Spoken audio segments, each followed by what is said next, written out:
प्रणाम सब गोटा के। हम डॉली मिश्रा एकटा दिनकर दीनानाथ के गीत गबै छी। नीक लागत तो अपन आशीर्वाद प्रदान करब।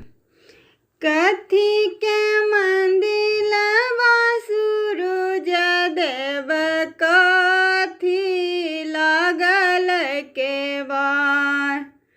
कथी के मंदिलवा है छठी मैया कथी लागल केवाड़। कथी के चौकठवा है मैया शोभै तोहरो द्वार। कथी के चौकठवा है दीनानाथ शोभै तोहरो द्वार। सोना के मंदिलवा छठी मैया रूपे लागल केवाड़। सोना के मंदिलवा छठी मैया रूपे लागल केवाड़। चंदन के चौकठ छठी मैया शोभै तोहरो द्वार।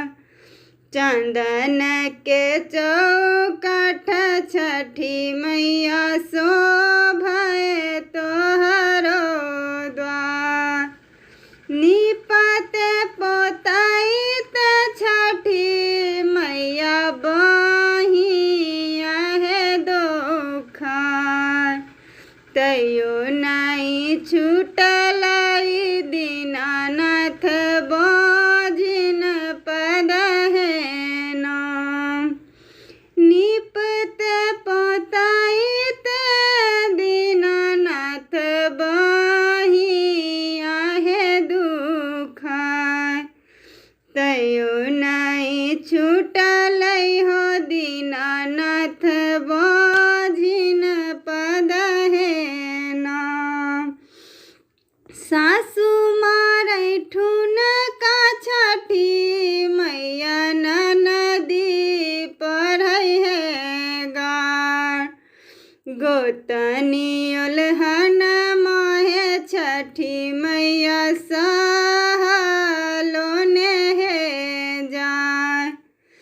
सासु के राठुन का गया बला गंगा बही है जाय। ननदी के गरिया गया बला दिन दुई है चार। गोत